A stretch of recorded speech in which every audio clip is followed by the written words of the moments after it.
standar yang mampu meluncur dengan sangat cepat ke angkasa. Roket digunakan untuk persenjataan, satelit buatan, kendaraan berangkasa, dan sarana penjelajahan ke planet lain. Roket sangat berguna bagi perkembangan dunia militer, industri, ilmu pengetahuan, dan teknologi. Roket bisa meluncur karena menggunakan proses reaksi kimia atas bahan bakar panas dan udara atau disebut oksigen. Pada badan roket dikandung gas yang menyumbat keluar dari bagian bawah. Roket mendorong roket bergerak naik ke atas melawan gravitasi bumi. Tahukah kalian siapa penemu roket? Penemunya adalah Robert Goddard. Nama lengkapnya adalah Robert Hutchins Goddard. Ia lahir di Worcester, Massachusetts, Amerika Serikat pada 5 Oktober 1892. Awalnya ia mendapatkan ide pembuatan roket saat membaca buku Antar Dunia yang ditulis oleh G. Howells. Buku tersebut menginspirasi Goddard untuk membuat alat yang bisa menjelajahi angkasa raya dengan sebuah pesawat canggih yang aman dan cepat. Pada tahun 1926, Goddard berhasil meluncurkan roket pertamanya yang menggunakan bahan bakar bensin. Nomor 2, bagian atau sinar X merupakan salah satu bentuk radiasi elektromagnetik pancaran magnet akibat aliran listrik dengan panjang gelombang 10 nanometer. Ukuran gelombang setara 1/1000 meter hingga 1 pikometer setara 1/1 triliun meter. Sinar X umumnya dimanfaatkan pada bidang kedokteran, misalnya untuk menghancurkan tumor ganas. Sinar X juga bisa digunakan untuk mencari bagian gigi atau tulang yang rusak yang tersembunyi dalam tubuh manusia. Oh iya, sinar X juga penggunaan sinar X yang berlebihan dapat menyebabkan penyakit kanker yang sangat berbahaya bagi kesehatan manusia. Siapa penemu sinar X? William Conrad Logan. William Conrad Logan adalah ilmuwan hebat yang menemukan sinar X. Ia lahir di Leipzig, Jerman pada tahun 1845. Ia mendapat gelar dokter pada tahun 1869 di Universitas Karls, Jerman. Pada tahun 1888 ia diangkat menjadi guru besar bidang fisika sekaligus direktur lembaga fisika Universitas Bonn, Jerman. Kejengusannya memuncak pada tahun 1895, di mana ia berhasil menemukan sinar X yang kini sangat bermanfaat bagi dia mendapatkan hadiah Nobel fisika pada tahun menjadi sebuah novel yang terkenal. Hal ini terjadi pada seorang perempuan cilik pada zaman Perang Dunia Kedua di Jerman. Ia menuliskan ketakutan, harapan, dan pengalaman-pengalamannya. Annie Frank merupakan salah satu dari sejuta wanita Yahudi yang meninggal dalam Perang Dunia Kedua. Ia dilahirkan bernama Annelies tanggal 12 Juli 1929 di Frankfurt, Jerman, dari pasangan suami istri Otto dan Edith Frank. Selama 5 tahun pertama dalam hidupnya, Annie hidup bersama tua dan kakak perempuannya Margot di sebuah apartemen di pinggiran kota Frankfurt. Kemudian ia dan keluarga pindah ke Belanda dan tinggal di sebuah lantai rahasia apartemen di bawah tempat usaha milik keluarga di Jalan 263 Prinsengracht yang disebut Annie sebagai ruang rahasia. Selama dalam persembunyiannya, Annie menyimpan sebuah buku harian di mana dicatatkan kebutuhan, harapan, dan pengalaman-pengalamannya ditemukan di apartemen rahasia setelah keluarga tersebut ditangkap. Buku harian tersebut disimpan oleh Memphis untuk Anne, salah seorang yang telah menolong menyembunyikan keluarga Frank.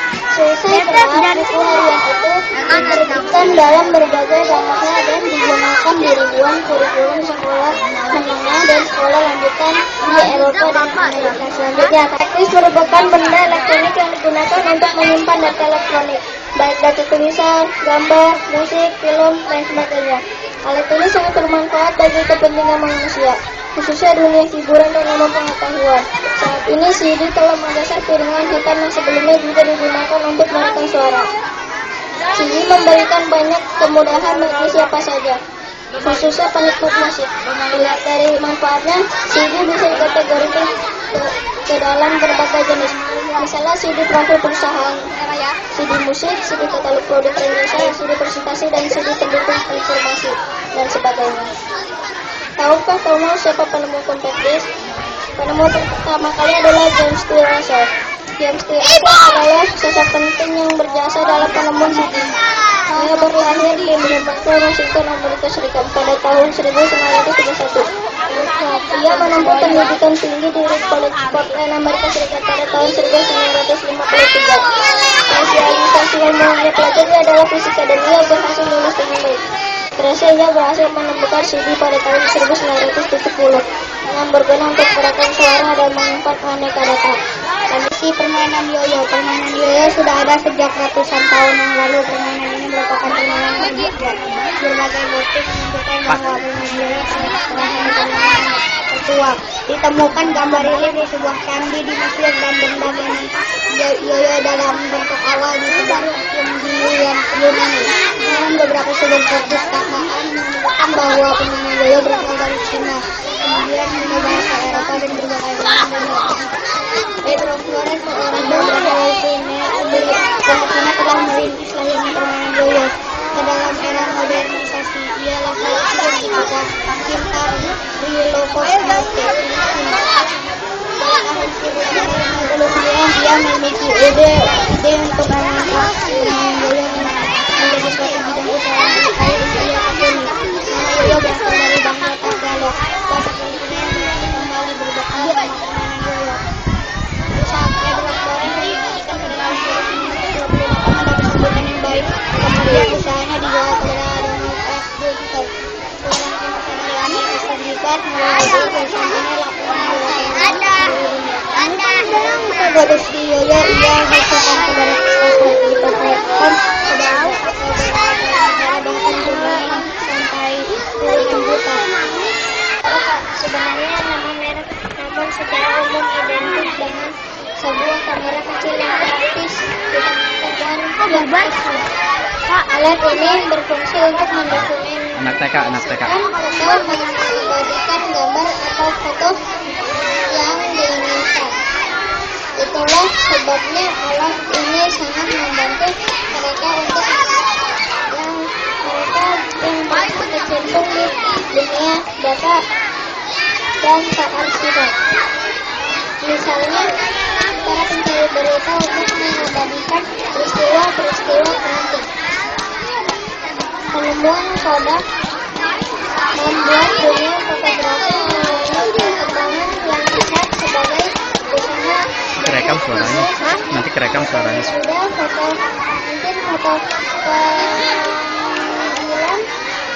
panggilan dan lain-lain.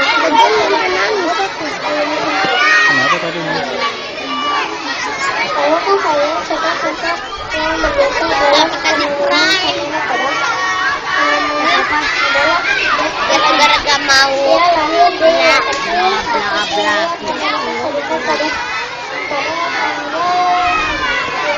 kenapa nanya Pak,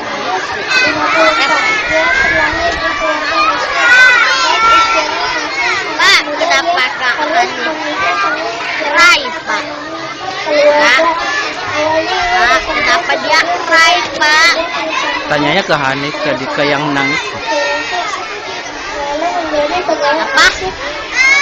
Singkat cerita berkata tunas dan kerja kerasnya pada Juli 1888 ia berhasil kamera yang diberi nama Kodak.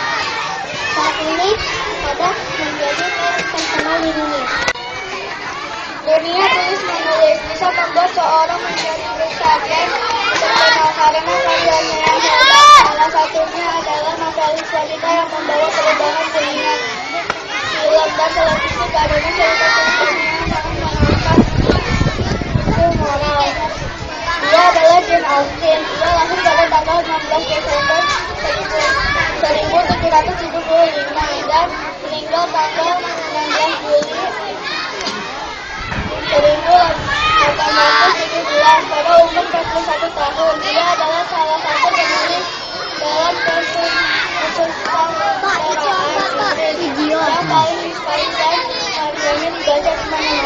Austin berasal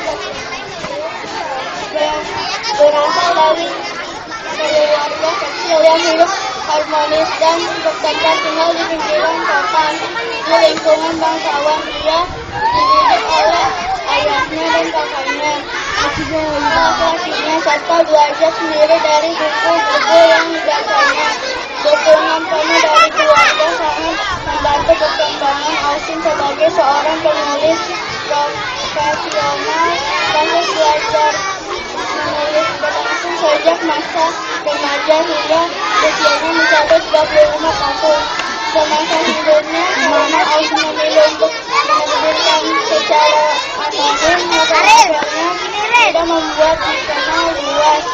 Dan sepanjang persamaan ada 19 novel Austin diterbitkan hanya oleh kaum pujangga golongan kelas atas. Ini banyak karya-karya novel diadaptasikan menjadi film.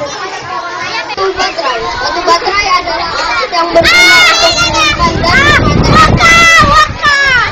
Alat ini bermanfaat bagi kepentingan manusia, misalnya sebagai sumber energi untuk menyalakan lampu senter, mainan elektronik, dan sebagainya.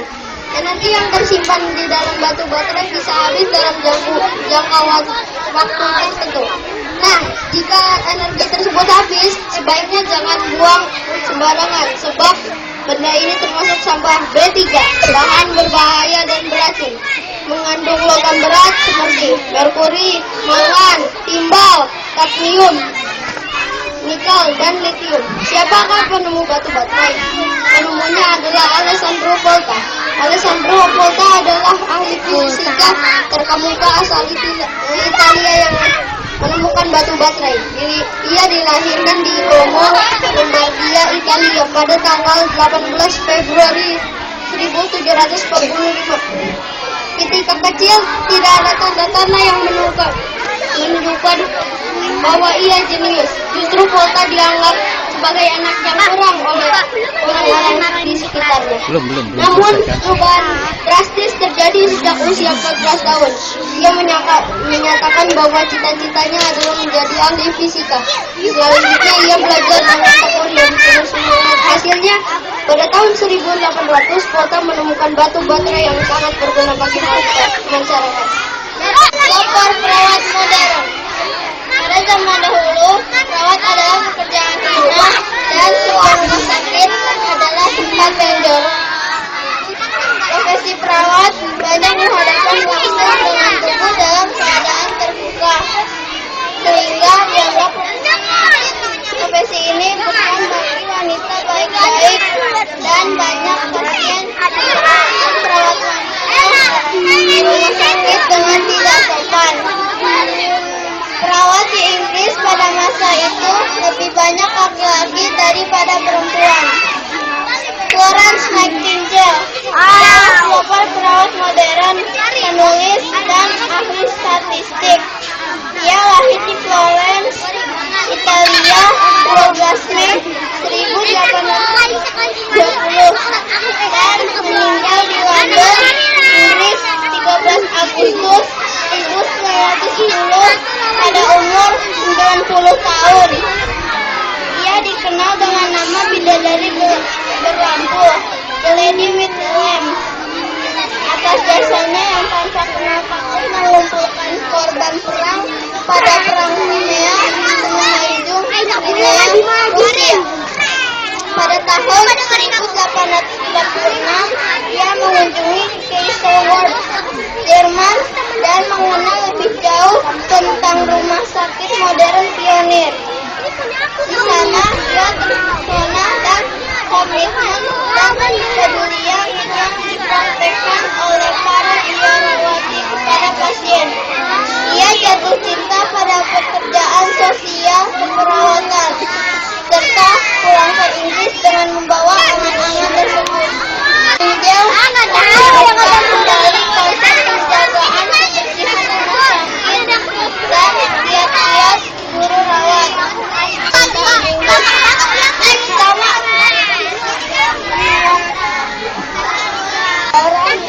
Orang dan tuli pun bisa berkarya dengan cara menulis. karya-karyanya pun bisa membuat mata dunia terbuka, dan penulis yang buta dan tuli ini pun bisa dikenal oleh dunia. Siapakah penulis yang buta dan tuli itu? Dia adalah Helen Adams Keller. Ia lahir normal di Tuscumbia, Alabama pada 1880.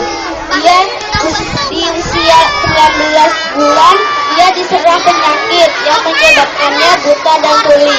Ia jadi liar dan tidak dapat diajar. Pada usia 7 tahun, orang tuanya mempercayai Annie Sofia menjadi guru pribadi dan mentor.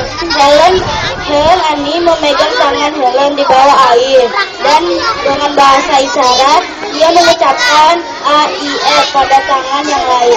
Saat Helen memegang tangan, Annie mengucapkan T-A-N-A-H, dan ini dilakukan sebanyak 30 kata per hari. Helen diajar membaca lewat huruf Braille sampai mengerti apa maksudnya. Helen berkata, hal yang terbaik dan terindah yang tidak dilihat atau disentuh oleh dunia adalah hal yang dirasakan di dalam hati. Ia belajar bahasa Perancis, Jerman, Yunani, dan Latin lewat Braille. Pada usia 20 tahun, ia kuliah di Redfield, cabang Universitas Harvard khusus wanita. Annie menemani Helen untuk membacakan buku pelajaran huruf demi huruf lewat tangan Helen dalam huruf Braille. Ia berkeliling ke 39 negara untuk bicara dengan para presiden, mengumpulkan dana untuk orang-orang buta dan tuli. Ia mendirikan American Foundation for the Blind dan American Foundation for the